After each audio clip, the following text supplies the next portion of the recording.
Welcome to the Thinking Big podcast. Today, we have a fantastic guest that is going to help us understand why our digital marketing strategy does not work now, and to help us uplevel our marketing strategies and connections with our own groups and tribes. I wanted to bring Jason Wright onto the podcast today because so many people I know are starting their own company, a side gig, they're turning their passion into a business. And I always get asked about marketing. Jason is the founder and CEO of Intentionally Inspirational, a marketing automation company, and he is a top-rated freelancer on Upwork and an ActiveCampaign Certified Consultant, and he knows a crapload about marketing. He teaches his clients and audience how to simplify their sales funnels while skyrocketing their results. So today, we're going to be thinking big into marketing. Welcome to the Thinking Big podcast with Sean Osborne, the show helping you think bigger into your life and potential. Sean believes by equipping you with the tools, strategies, and philosophies required to be successful in all aspects of your life, you can achieve anything you believe in. Empowering our own growth makes a deeply positive and lasting impact on our lives, community, and our world. Now, here's Sean. Well, Jason, I really want to welcome you to the podcast today. And I know all of your marketing stuff, and we're going to get into all of your marketing genius and all the stuff that you do. But before we get into that, I personally like to know why someone did something, why, I'm very much into, what drove you to do what you do? What was there something that, just pissed you off out in the world that is like, that is just not the way to do it. That's not how you do it. That's, what drove you to, one, become an entrepreneur, but two, start your company. It's a hard thing to do. And I'm always interested in what was the mindset? What was the process that drove you to do what you do? Yeah, it's a great question. It's funny because something did piss me off, actually. But before I tell you the story, I got to tell you the backstory of the story a little bit. So when I was growing up from Indianapolis, I was on the west side of Indy, back in the 80s, and fishing was my thing, right? I loved fishing every day if I could. It was just, it was a lot of fun. I could do it alone, could do it with friends. So I had quite a bit of tackle for a young man. And I remember my mom drawing a line in the sand saying, "You have enough. No more lures, no more tackle. You're good." And I was like, "But I want more." Like, you need to find a way to generate some money then, because I'm not buying anymore. You have like more than anybody, right? So I was like, okay, what can I do to make money so that I can literally buy all the lures I want and all the rods and reels? So I started cutting grass, right? We lived in a cul-de-sac, and within sight of my house, there was 3 yards. They were always so overgrown, it looked like nobody lived there. And I knew the story. The people that lived there worked so much they were never there. So when they came home, they slept. They didn't want to mow. So I went and knocked on their door, and all of them knew me, and all of them were like, yeah. So I charged them $25 a week. Made $75 a week. And for a 14-year-old, that was a ton of money in the 90s to go and spend on lures. Like, it was great. So I got that taste in life early for making my own money. So then if I fast forward, I had a landscaping business after high school and into college, and it grew and it got, it got to the point where I needed to grow it or shut it down because I was in school as well.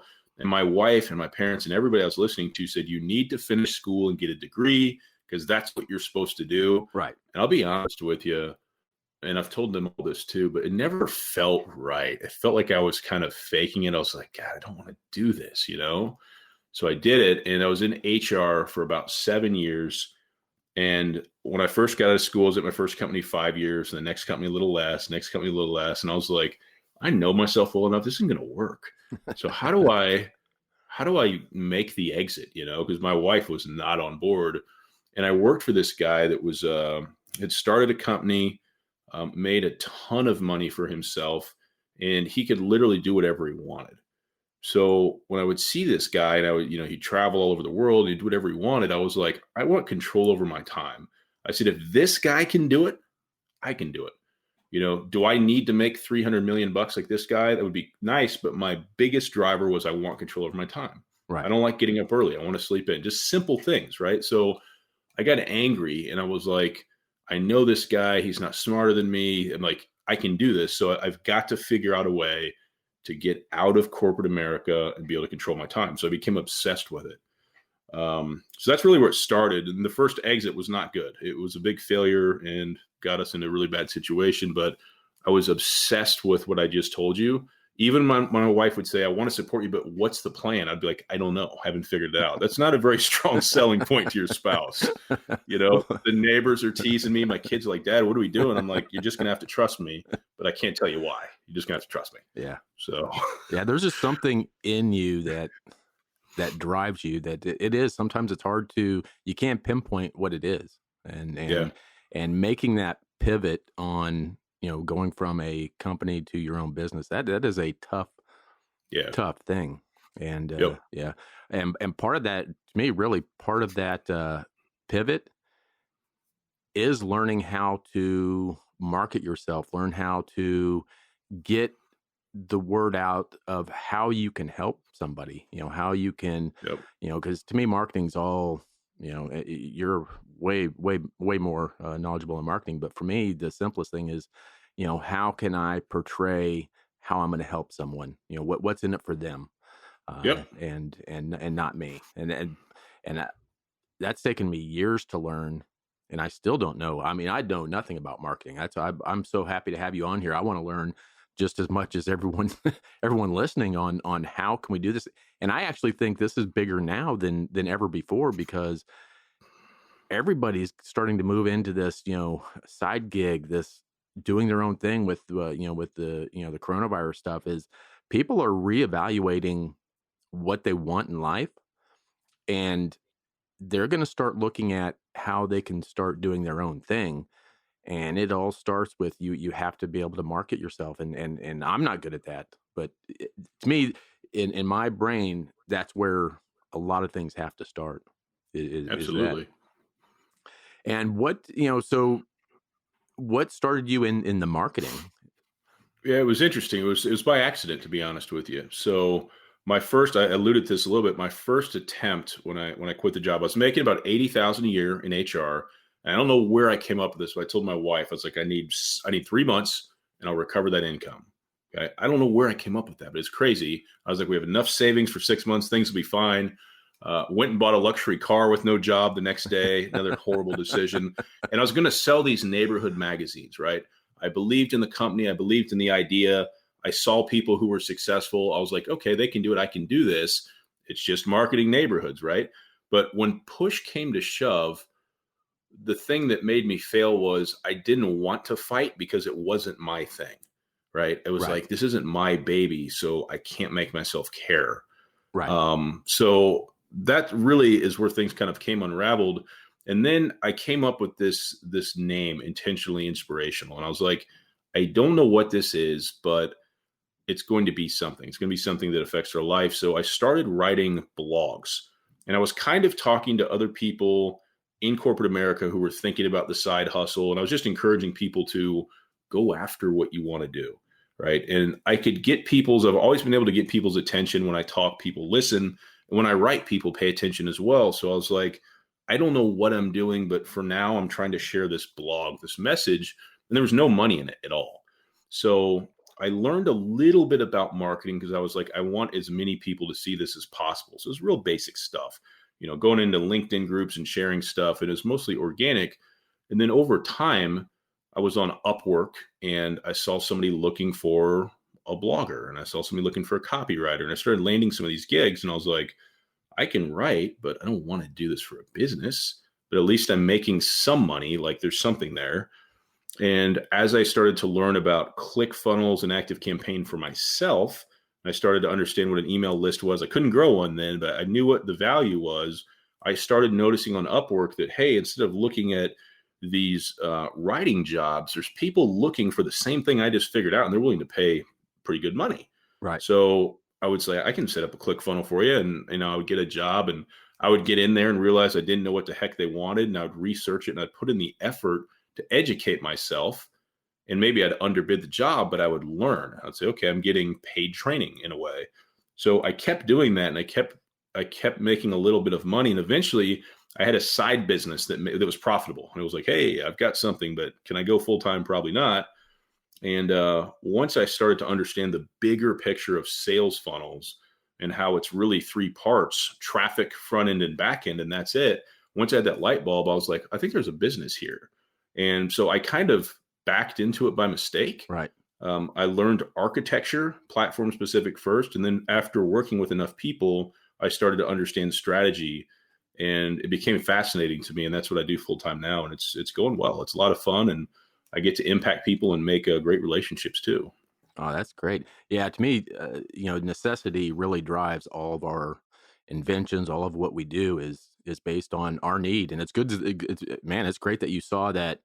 Kind of the crap you were having to go through, could help many more people. And Yep. to me, as an entrepreneur, I think one of the biggest things that I had to learn was how to outsource things. I always grew up Yep. in the way of, if I can do it, I'm not going to go hire someone to do it. Yep. But I've learned two things in that: is that outsource my stocks, because I don't know enough about the stock market, and I lost a lot of money. And then outsource the marketing, because there's so much stuff going on that I'm not the person for that. I'm not the person to do that. So I that's one of the biggest things I've had to learn, is I've got to be able to outsource. And I think most entrepreneurs are the same. That's kind of why we became entrepreneurs, because we like to do, we like to get in there, we like to get dirty, we like to get our hands dirty and do things. But every one of us, we come to a time where we have to learn to outsource that. And to me, marketing is definitely one of those things, because you can go in and this is from experience, go in and say, yeah, I'll run a few ads on Facebook, I'll do this. Next thing you know, you're $1,000 down, and you don't have shit. Yeah. Because I'm not doing it correctly. I'm not doing it right. Yep. What are some of the biggest, I don't know, mistakes, fail? What do you see out there with people when you start bringing them in as client? What's the biggest failure that you're seeing people do? Yeah, it's a great question. I see a trend. People are in usually one of three areas, right? They've either done nothing online, and like COVID now makes them realize, hey, I need to do something, because what do I do to survive now, and what do I do next time this happens, whether it's COVID or something else? Some people that have dabbled with a few things but don't really know how to prioritize. And then you've got the guys and gals that have literally invested in every big name platform out there. They have everything. I have everything. I don't know what I should be doing and in what order. So you see this general state of overwhelm, and you see this general state of shame. It's really interesting that almost everybody I speak to, even if they're very successful financially, they feel ashamed that they don't have it figured out. Right. And I always say, hey, nobody has it figured out. Like, it's normal. It's literally something that everybody says, but I'm going to simplify it for you. So marketing is just conversations with people, right? For anybody listening or watching, if you're married, when you met your spouse, I doubt you walked up and said, hi, I'm Jason. You want to get married? It'd be a little weird, right? If they said yes, well, maybe you have something different going on than me and my wife do, which is fine. But generally, there is an introduction. There is a getting to know you phase, which involves, do I trust this person? Do I like them? Is there any value having them in my life? And if the relationship is good, it keeps growing from there, and it never stops. Marketing's the same way, right? We have the opportunity to build our audience, whether we're brick and mortar companies or online, and it's just building relationships, right?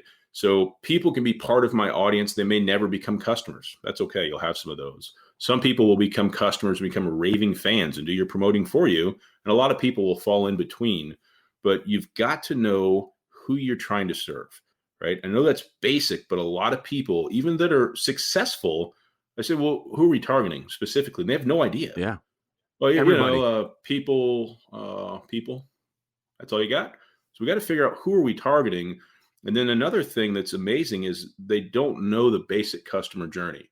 So I'll say, hey, Sean, if I'm going to become a customer of you and I just found out about you, what happens next? What should happen next? And they're like, I have no idea. Right. Like, okay, do they get on a call? Do they get on an email list? Like, what happens?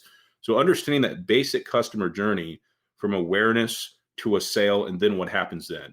A lot of people don't think beyond the sale. They want to make a sale, and then they have no idea what to do to keep the relationship going. Right. So fundamentally, if you don't think about your marketing in those terms, I suggest doing so, because it'll make it easier and more relatable for you. And if you start to focus on that, it'll become more successful for you too. And most people, they they don't understand. They do. They just want to make the sale, and they don't think anything after or anything before. It's just, we're gonna make a sale, and to me, you just can't be successful at doing that. You just can't. How do you get started in like digital marketing? I mean, like what are some of the steps to really start moving forward? You know, what's step one to kind of moving forward with digital marketing? Yeah, so I'm a fan of content. Creating content is a good thing. And there's not one solution for everybody, right? People who hate video probably shouldn't focus on YouTube or TikTok, right? It's not going to make sense. It's going to be awkward. It's going to be something you find reasons to avoid. So whether it's social media, podcasting, blogging, videos, or a combination of the above, create content that your target demographic will find valuable, right? We spent years creating content and didn't really see any results for a long time. We made some tweaks, and then it's, becomes an SEO machine for you. People can find you through, Google and things like that, and it works really well. So creating content, putting helpful stuff out there, even creating positive comments in Facebook groups, your target demographic is a good practice. And then start building that email list. A lot of people are like, no, I want to do the website first. Then I want to focus on paid traffic, and I'll do that email list later. What they don't understand is email is actually the foundation of all your digital marketing. Absolutely. Your list is the only thing that you actually own, and it is foundational. So if you avoid that, everything you're doing, you're wasting a lot of time and money. Yeah. You live and die by your list. You really do. You really do. And I never really understood that until the last couple of years, that is really where it's your list is what you have. That is you. That's your, to me, you've got to continually find ways, and through these marketing things, find ways to add people to your list. And for me, it's so I can start building that relationship with them. I mean, that's the first step. That's asking them out on a date. That's getting them to, hey, can I get your phone number so I can call you later? That's kind of where, but yeah, the list is absolutely foundational to anything. Now, you had mentioned kind of a customer avatar. Yeah. And who the target customer is. And that's something that I know I struggle with. I've always struggled with, like you said, I'm the type that is, well, I want to sell to everybody. Everybody's my customer, but we really can't be there. How pinpoint accurate do you try getting your clients, their customer avatar to? I mean, like how small? I mean, ages 20 through 22, male, went to school in the South. I mean, how detailed down do you try getting your customer avatars? Yeah, so the more narrow, the better, but it's not an easy process. And I'll tell you what I mean. When I started, I heard all the same stuff that I'm saying, but it didn't make any sense to me because I'm like, how do I know who's going to respond to this? And the truth is you don't. Right. So when I started working, it was entrepreneurs. Okay. Entrepreneurs are going to want marketing. And as I started to work with people, and as I started to pay attention to my analytics, I started getting more information. Okay. So I'll tell you about my audience. I don't know why it's this way. It is what it is, right? It's 25 to 50 years old, 75% male, 25% female. That drives me crazy. I wish it was 50-50. I don't know what to do. My whole team's female. They create my content. So there's like a female mind behind it. I don't know why it's that way, but I know that with my ideal client, I know about what they make. I know, what they're doing with their business. They've got some things figured out. And the reason I learned all this is because I paid attention to the data. And after working with so many people, I go, oh, this person's another Brad or whatever. And the Brad guy gave me a horrible experience. That's just a made up name. And the red flags that I'm looking for are this and this. So you start to learn what to avoid. When I'm talking to somebody in a new business call, which is 20 minutes, usually in the first 5 minutes, I know this person might be a fit or there's absolutely no way. And I have no problem saying, hey, if I were you, I would do this. It's probably a better route, but I'm just not your person for it. It's just not a good fit, which is fine. People still appreciate it. But my point is here, my long-winded answer is saying sometimes you don't have that clarity, but as you start to work with people, you'll figure it out, right? The one thing that the scariest moment I've ever had in business for myself is saying, oh no, I work more hours than ever. And I don't know that it's really any better than it was in the corporate world. I feel like a prisoner in my own business. That's a terrible place to be. Right. So at some point you have to be like, the clients that give me problems, I don't want to work with this type of person anymore. Just say no, or make your prices high enough that they can't afford it. All are good ideas, but eventually you will arrive to that point. And I think it's safe to say that sometimes that avatar will pivot, you know. Right. COVID has made us pivot in some ways in our business, very slightly, but sometimes just a slight turn makes all the difference in the world. So it's kind of a process, and I think it's ongoing. Yeah. And if you didn't look at your analytics and I kind of want to go into like how do you kind of do that, but if you don't go and you're marketing to females 35 through 50 and your actual audience is, males 25 through 50 and you're sitting there marketing in your mind, here's what I think that what they want. You're kind of barking up the wrong tree. Yep. So how do you look at your analytics? So what I do is I look at Google Analytics and the Facebook Pixel, once in a while. I don't obsess about it because it doesn't change a whole lot, to be honest with you, but I just take a look at it and see who we're attracting. And then the best use of our time and our focus is to say, okay, let's cater to who's paying attention, right? It makes sense from a brand awareness kind of a content marketing strategy.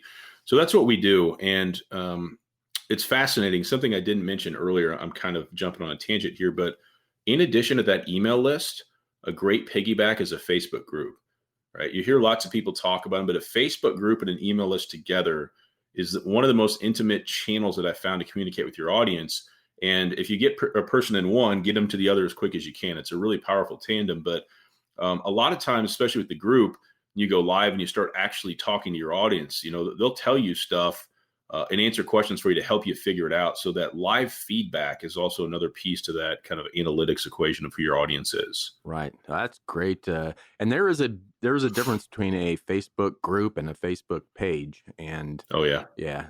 So you recommend always going with a Facebook group. To me, if you're trying to build a community. So, to me, a Facebook page is just, hey, here's my crap. Here's my brochure and stuff, where, the Facebook group is really a community of people talking and interacting, almost like a kind of like a virtual mastermind of like-minded people.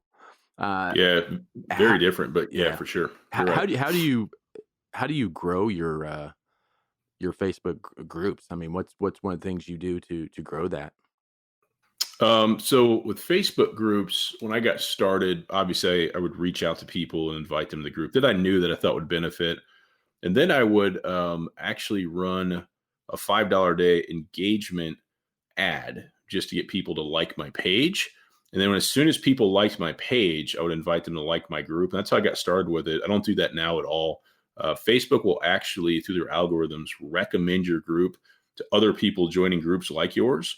And it's interesting because sometimes it comes in waves. Sometimes it's slow, sometimes it's heavy. Right. It kind of fluctuates. But there's things you can do yourself to help with that. And there's obviously Facebook will help you with that as well. But who knows what that algorithm looks like or how it works. So you don't engage them after they, and that's a big thing. I think that's a big piece that people either don't do, or they don't realize, or they don't.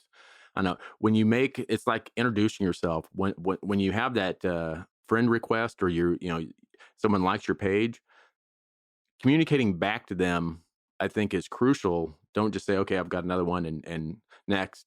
I think that, making that relationship with them on, I know when people like on my stuff, if I like someone's page and they reach out and say, hey, thanks, it's great having you here. It's building that relationship. I'm much more in tune to listen to what they say on their group, but I will always pay attention more to people who are communicating with me. Again, it's almost like an acquaintance that I know, I've seen stuff, and a friend. So I think that really draws people in.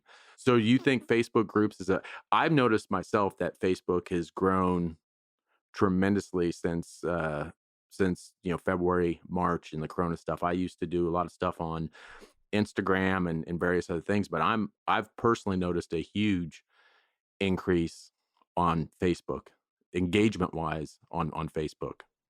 Yep.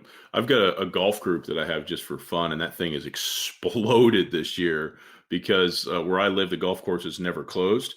And north of me and Andy, they did for a while. So golf in Indiana has been real popular this year.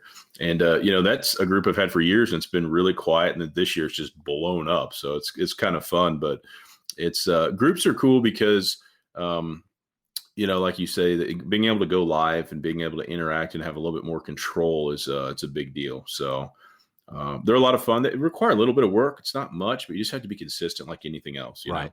On your marketing stuff, do you try staying up pretty much with like the technology and, kind of the new things that are coming out within the different platforms? And I mean, is that part of the digital marketing strategy?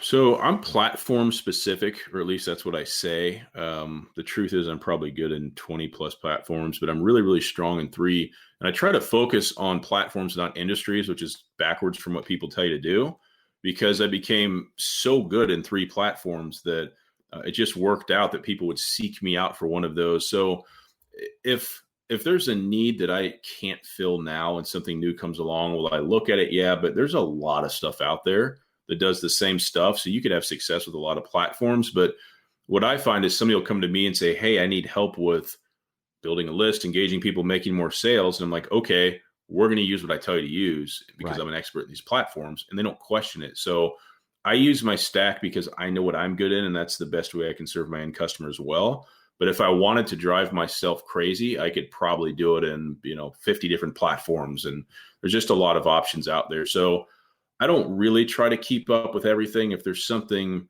that catches my eye and the platforms I use, I'll pay attention, but it's exhausting. And I Yeah. know why people are overwhelmed, because stuff changes all the time. Facebook's business manager is probably the worst. It changes all the time, and it has for years and years and years. And even if you're in there weekly, you'll notice changes every 2 weeks. I mean, it's overwhelming for the average person because stuff's never the same. So Right. So, what do you think's the best platform? Like to me, I'm on a couple, but I can only pay attention to really one. What is yeah. the best platform that right now that you see for marketing? Is it Facebook? So Facebook addresses that front end piece, that traffic piece. For a marketing platform, I'm a big ActiveCampaign fan. I'm a huge ActiveCampaign fan. I'm deeply ingrained with them. I've used them for years personally and for my clients. And the reason why is because it's user friendly, it's very visual, allows you to do the email thing, the text thing, it integrates with all the other big platforms, and you can actually see the customer journey, right? It's very, very powerful. And if I was only going to buy one marketing platform, I would start there. Because like I said earlier, I believe that to be the foundation of everything. Then from there, you can use things like Facebook and other stuff to get people on your list. But if you have the extra capital, ClickFunnels is my platform of choice for that landing page, that front end funnel builder, that piece that people see and experience. Right. ActiveCampaign needs to power it on the backside. ClickFunnels has a program where you can do it on the back, but it's weak, and I've never been a fan, and I probably never will be. So I kind of use those 2 platforms as one super platform, and then I develop a strategy for organic and for paid ads as it makes sense for myself and my clients as well. This is why we need to have you. This is exactly why we need to have you. And Yeah.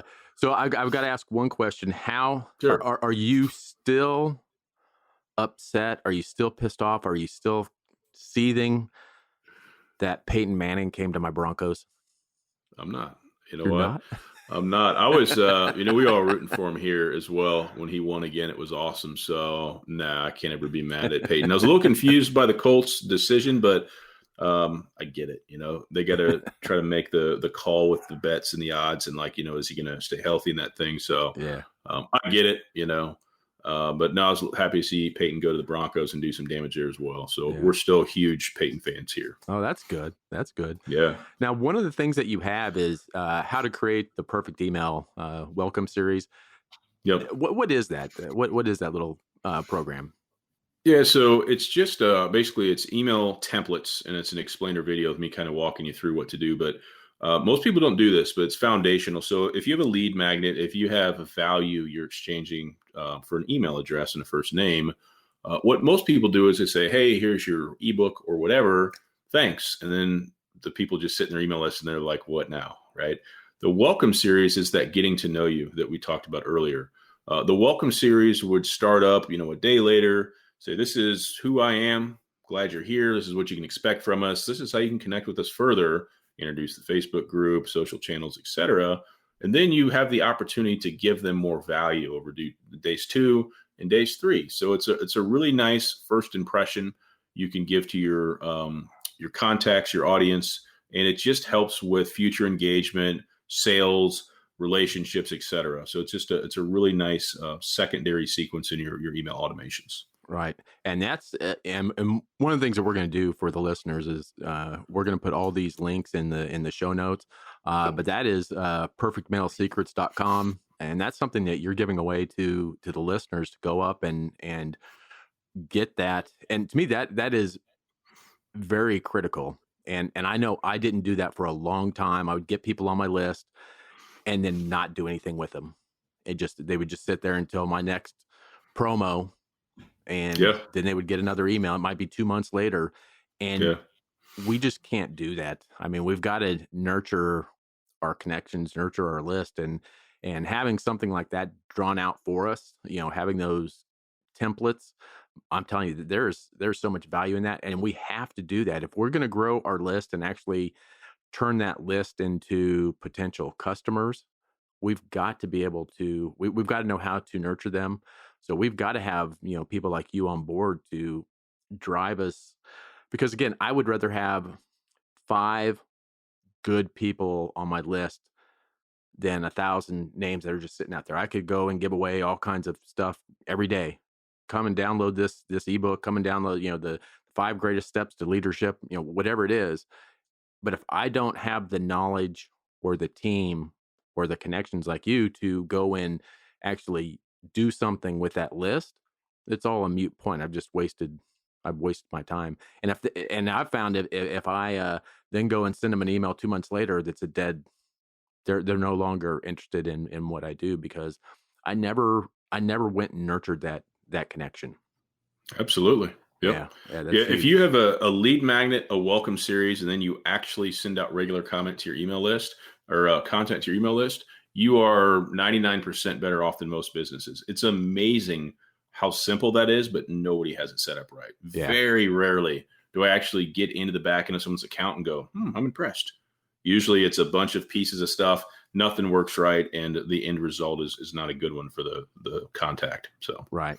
Boy, I'll tell you, I have wasted so much time. I've wasted probably years and thousands of dollars trying to do this crap on my own.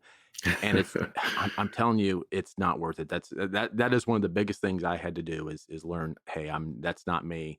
I've got to turn this over. I've got to just go to this fantastic gift that you're giving people on these templates for emails. Understand the value of what good marketing can do for you.